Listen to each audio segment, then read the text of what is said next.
I'm Blake, and today we're going to go over a wellness check with my friend here, Penny. So the first thing that we do with wellness checks with dogs is check their heart rate and breathing. So what you can do is just hold your hand on their chest, make sure that they're taking breaths in. And then heart rate is a little bit harder. What we're going to do is take their pulse. Typically, what we would do is feel for their artery under their back leg here. So when we're checking pulse on dogs, what we're going to do is find their main artery in their thigh area. Penny's is pretty distinct. You can feel it right here. Sometimes you can see it because she's so skinny. And what we're going to do is hold our fingers on that for 6 seconds and count the pulses. And then we're going to multiply that by 10, and that would be her heart rate. After that, we're going to check on her eyes and nose.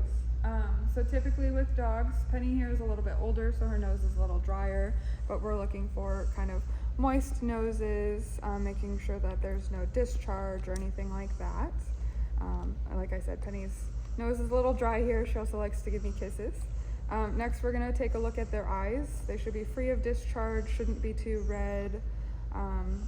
They shouldn't have hair or anything in there, and if anything is discolored, or if you notice anything white in their eyes, then take them to the vet and we'll get them checked out. Next, we're going to go over her ears. We're going to make sure that they are clean and free of discharge. Penny here is a poodle, so her ears are very hairy. Typically, you can just move the hair out of the way, make sure that their ears are clear and clean like Penny's are. And make sure that there's no distinct odor. If they have an ear infection or yeast infection, you definitely smell it. Next, we're going to go over their mouths. We're going to check on all of their teeth. Penny here is 5 years old, and for a 5-year-old dog, she's got pretty clean teeth. We want to make sure that there's no plaque here, plaque buildup, or any broken or missing teeth. Typically what I'll do is put my fingers right behind the canines and open up, not uncomfortably, but open up enough that you can see their teeth. She hates this. Typically what we'd want to do is just look at the teeth that are in the back of the mouth the best we can, make sure that there's nothing chipped, and then let them be. Next, we're going to go over their skin.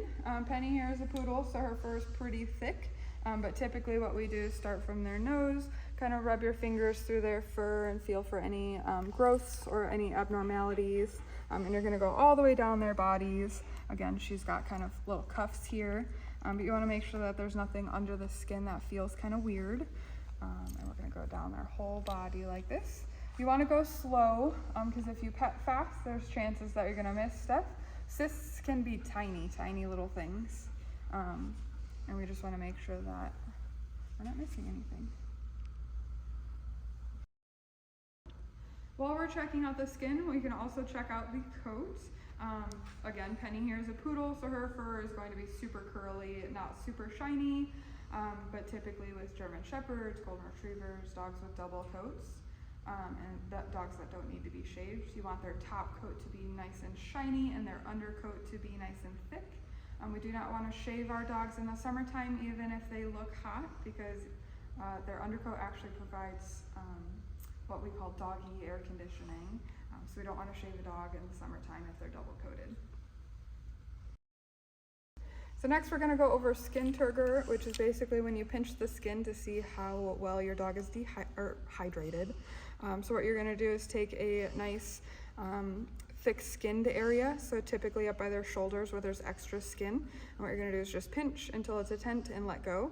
It should snap back immediately like this. If it stays up or is slow to go back to normal, it can be signs that your dog is dehydrated, and if it stays up, then that could be an emergency.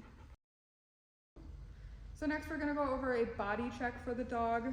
Typically it would be feeling their undersides for stiffness in their stomach area or abnormalities in their chest. So you want to make sure that they're breathing okay, that you don't feel any lumps on their ribs. If your dog has just eaten, they are going to be a little bit more tense in the stomach, but it should be nice and soft and squishy and not hard on the inside. Next, we're going to talk about our favorite thing, poop. So poop for your dog should be normal. Every dog has their own kind of consistency. It should be firm but soft and not to pudding-like. You should be able to pick it up off of the grass without it leaving much marks. There is signs of constipation would be really hard poops, difficulty pooping, you know, kind of like rock or pebble-like droppings. And then there's diarrhea, which would be anything liquidy or more soft. If you pick it up and it leaves marks, that would be more diarrhea based. When looking at your dog's diarrhea, some blood is normal. It is caused by inflammation in the GI tract. If it is excessive or happens multiple times, or if they are just looking like they're pooping straight blood, that can be warranted for a trip to the vet.